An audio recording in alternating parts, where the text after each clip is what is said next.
Please welcome back to the stage, Michael Atmore.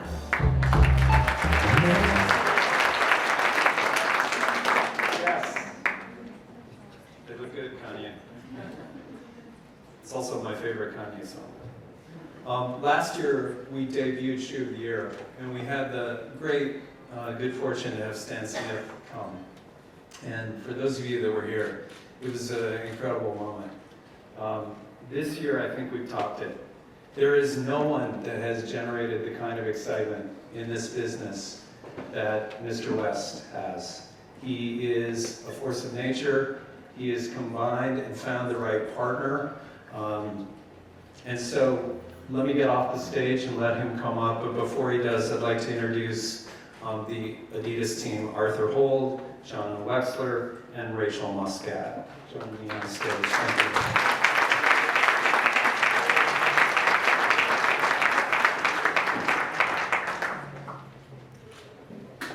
Good evening, ladies and gentlemen. It's been an awesome evening. I feel humbled. We got off the plane this afternoon, coming straight in from Germany, and I didn't really know what to expect. We missed the award show last night. Great miss on our behalf, because I recognize what an awesome audience it is. Sugar Ray Leonard, if I call my dad tomorrow morning where I've been, he's going to go totally crazy. Didn't expect anything like this. So. Well, we're not here to talk about us. We're here to talk about a very special person that all of you know in this room, and a very special person that we have the privilege to work together with, Kanye West. Just allow me a couple of words about him and about our project together. At the root of Adidas lies collaboration, and we work with people who embody both creativity and the spirit of our brand. People who excite, innovate, and light the spark that inspires us and the world. People who never settle. Kanye is one of those very rare people. One of the very few in our world. And we are deeply proud of the iconic moment in footwear they have been able to create together this year. We want to thank Kanye for sharing with us his drive, his imagination, and for taking some time to dream with us. We are honored to present him the 2015 Footwear News Shoe of the Year Award for the Adidas Yeezy Boost. Thank you.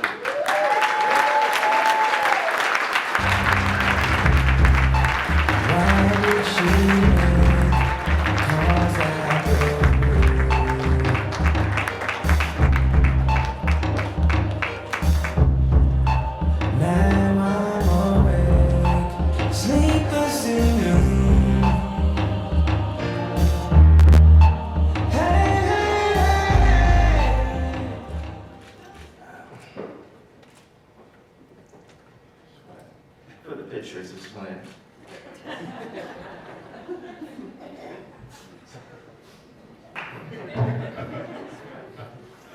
So it's cool to be up here with the three people that I've screamed at the most in the past year. I know you're thinking like, where's my suit jacket? But if my wife's not here, no suit jacket.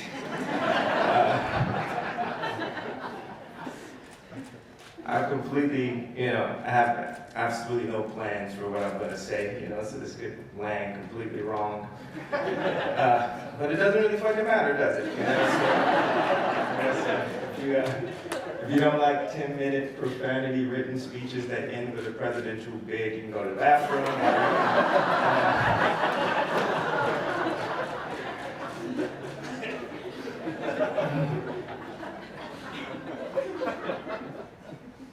So, it was cool. I think it really brought me back to bump into Philip Lim right when I walked in, because he definitely remembers that kid that was coming back from another major award show moment of mine, working on a new album, trying to carve his way back into America, back into society. And I would come by his studio and play him songs, and I'd see fabrics he was working with and ask him to take like this girl's suit jacket and turn it into a guy's suit jacket or something. I actually wore in the scene in Runaway, if anybody's ever seen Runaway, and I'm standing on top of the piano. It's like, Philip custom made that for me. And after, the infamous Taylor Swift moment, I sort of like did a little self-exile just to get away from paparazzi and have people that, just fucking with me, really, constantly. And the first thing I did was I went to Japan, and it was me and Virgil Abloh, who has the brand Off-White, and we sat there and just sat on the computer every day with this idea of designing. And we designed on the computer so much we started to joke like, hey, did you watch my JPEG? Because they never got past the computer screen. And I remember doing all these like Fendi ideas because I was friends with Michael Burke. And he said I can move to Rome for a little bit. And I did that. And me and Virgil went out there, and I didn't have a phone. He was like, if you wanted to contact me, you had to call the hotel or call Virgil, and we would go in the office and we put our little designs up on the wall and our mood board. So basically, as I talk, it's just a mood board. That's my new style of speeches, and so it's very unorthodox. It's vibes, You guys are designers, you have to put it all together at the end of the night. Or feel free to just talk shit, It's good to have someone to talk shit about, At least everyone's so like, just don't want people to talk shit about me. I don't give a fuck,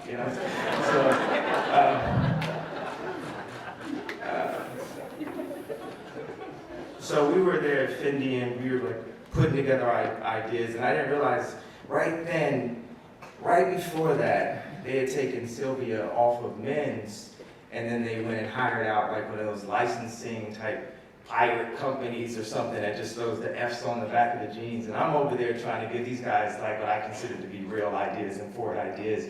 And this dude, like the creative director, you cannot believe, and this guy really thought he was like Ralph. He had like this one little room with like some vintage samples and had some people on the computer making the most shit ideas you've ever seen. And it was just like to fill up the stores because Sylvia was no longer doing the Men's. And we played loud music in the office, and then we ended up getting kicked out and stuff. And I went to Hawaii and took all the creative energy that I wanted to express, and we put it into an album called My Beautiful Dark Twisted Fantasy. But at the same time, we would still design, and it was a company I was working with at that time that I won't use their name. But they would come down, we were working on our second shoe, and I'd have these stacks and stacks of manga magazines and architectural magazines and just fashion magazines. I'm trying to soak in as much information, and we're playing Kubrick and Jodorowsky on the screen, and we have all these rules of what people can do in the studio, and I'm constantly concerned about what I'm wearing. But it's hard to really get fresh in Hawaii because you can't layer up and everything.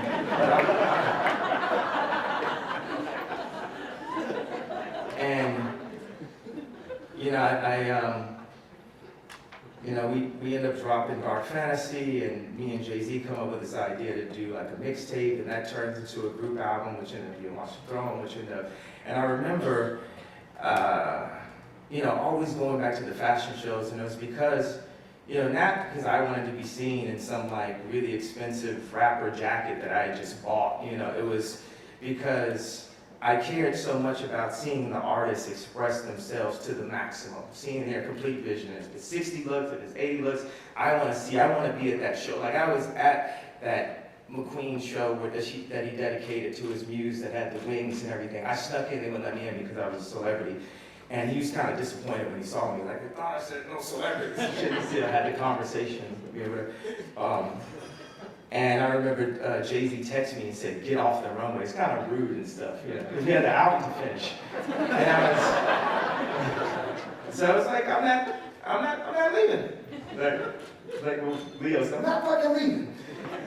And so we brought all the niggas to Paris and made a song about it.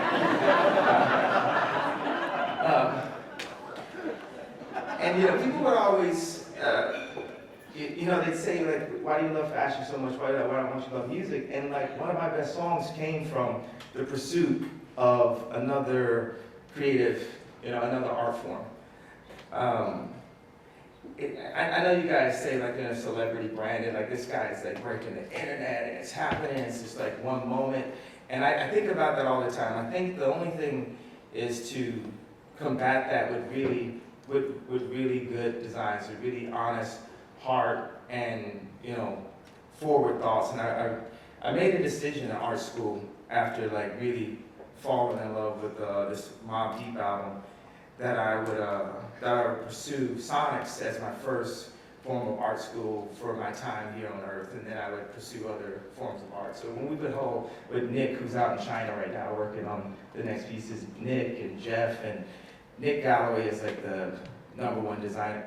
There's other good designers at Adidas, but he's like the man over there. He's in China right now working on the next one. But we like, you know, we take the shoe and we talk about how comfortable we wanted to make it. We wanted to make it look more sculptural. We bring in all these like references, and I really give them a really hard time. Like I'm never satisfied. And do you guys remember when I got into it with Jimmy Kimmel because he like was mocking one of my things when I was talking about how much I like product?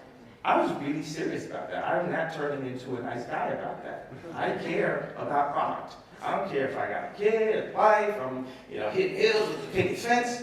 I'm serious about product. I'm dead serious to what I create as an artist in this lifetime. While I'm here, it's not a fucking joke. It's not a question for the paparazzi. It's not some random hate comment on the eighth hype beast comment, or it's not some, whatever they say, go home, and what they've been screaming for the past 6 years. It's about appreciating excellence, understanding and being involved and bringing, joy. And I'm not saying I've made perfect things or given perfect speeches and not wasted you guys' time while you're tired as hell, like talking to death. It's something inside, it's a spark that I want to like bring joy. And just like when my daughter is singing and jumping around, it's like she might not be finishing her sentences perfectly, but she's bringing so much joy, and I know that, she's gonna grow up and be amazing. So it's like you can see a spark in the pieces that I do that one day they can grow up and be amazing. Oh, I have to point out, because I'm gonna have to talk about how John basically saved my life. John Wexler, this guy that understood culture from Chicago, understood Jay Dilla, heard all the albums. Like when you guys want to go out and really, get somebody to work with you guys' company, this might be knows about the person that they're talking to. The guy that's got some real backstory. Get the right person to go, get the right person. I remember, because I have to talk about senility also. I'm trying to remember these points, I'm gonna be mad in the car. I felt like rambled on and missed my main vibes and didn't put them on the mood board that I'm giving you guys right now. So I'm in my baby mama's pool house, and I'm talking to John, and I'm just like, yo, as a creative, it doesn't matter how big a house is, how big your name is, how much money you have. Your job is to create while you're here. And if anyone is in the way of that, anything gets in the way of that, anything's stopping that or slowing it down, you gotta burn it to the fucking ground. You have to die. This is me talking to the mirror, I'm not giving any suggestions. You have to die for, what is in you, because that thing might inspire something. That shoe might be like a 7-year-old that managed to get his hands on that's gonna cure cancer or cure AIDS or something in the future, because he was so inspired by what Kubrick made, or what Jodo made, or what Steve Jobs made, or what David Stern put together or something. And I said, John, it's important. You have to save my life. I'm not creating. I'm not giving out my stuff, and it's affecting my music. It's affecting our relationship. It's affecting everything, because I'm waking up in cold sweats every night being like, I want to fucking draw shoes. It doesn't matter if someone thinks that I'm supposed to be doing something that's more important than that. It's like I got kicked out a class in 4th grade to draw shoes, and they gave me the opportunity, especially this first run, to like make them how I wanted to make them. They didn't say, you gotta make the logo 4 times bigger than the shoe, and blah blah blah. They're like, just make, what you're feeling. They allowed me to they allowed me to be me, they allowed me to express myself. The contract said 25 SKUs in the clothing collection. I was supposed to do a fashion show with 25 SKUs. I don't know how that was supposed to happen. And the original talent budget was $500,000. I don't know how I was supposed to put a design team together for that, but luckily I was a multi-millionaire rapper and I covered the rest of it.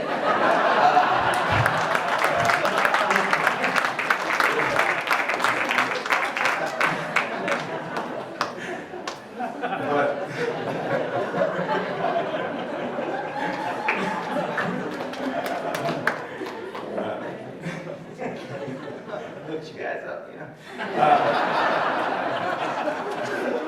So when I was at Fendi, when Michael Burke had, me and Virgil as Fendi, we visited Stockholm, on the weekends. That was in my single days. It was fun. It wasn't too bad. And it wasn't as miserable experience as, some, might think. My exile was pretty fun and stuff, What does Kanye do when he pisses every white person off on the planet? Goes to Stockholm and dances with more white people.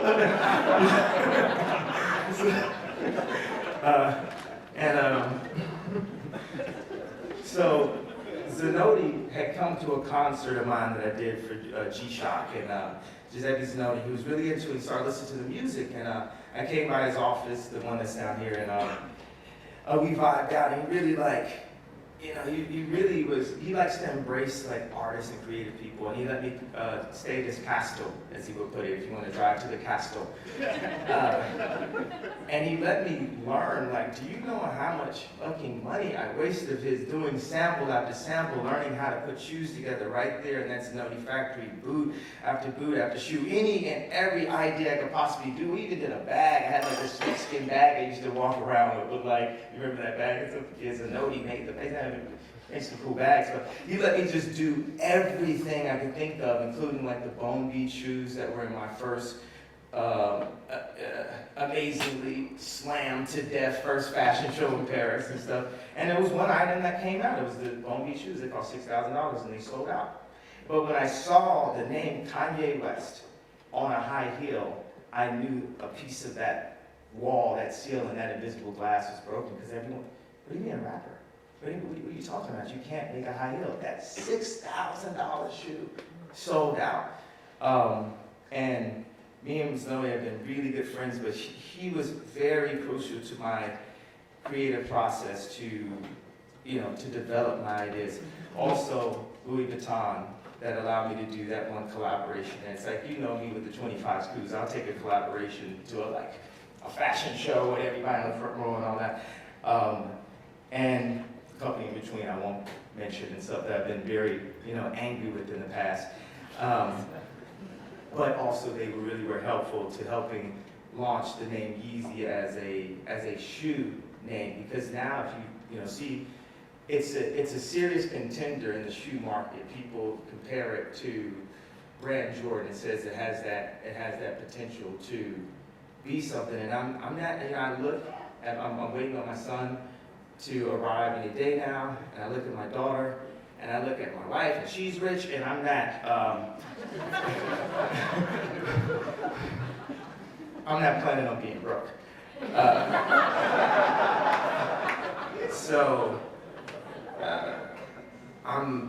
I'm so focused in creating all those things that back up every time I scream on stage, everything I did, the absolute wrong thing, every time I made a mistake, when you went to the shoe place and you said, I want to put this on that, it's I look at you guys and think, raise your hand if you got a private plane.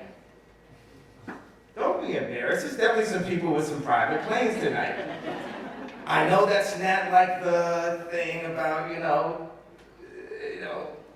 but it's real, man. It's so many people just end up being the face of something, just doing a one-off commercial, just doing that. And the guys that hired them got the private jet.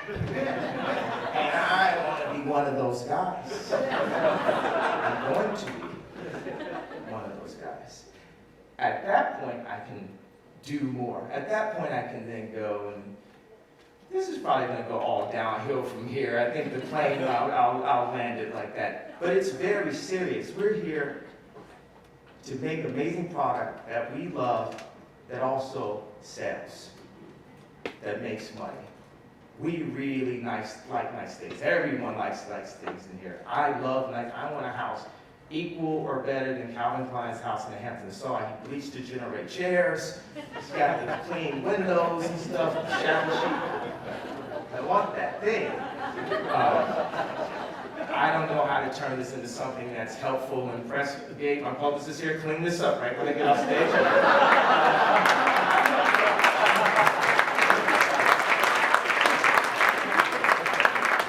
But that's just some moods and vibes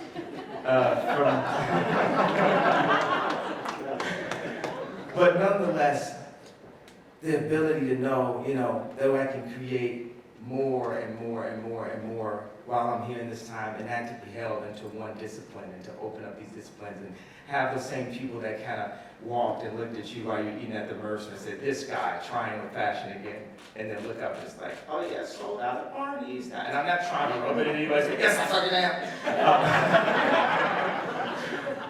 But yeah, they treated me like shit pretty much. And like, I'm trying to take it full Will Ferrell level drunk brother at the wedding level. Have I reached that level yet? Have I fucked it up?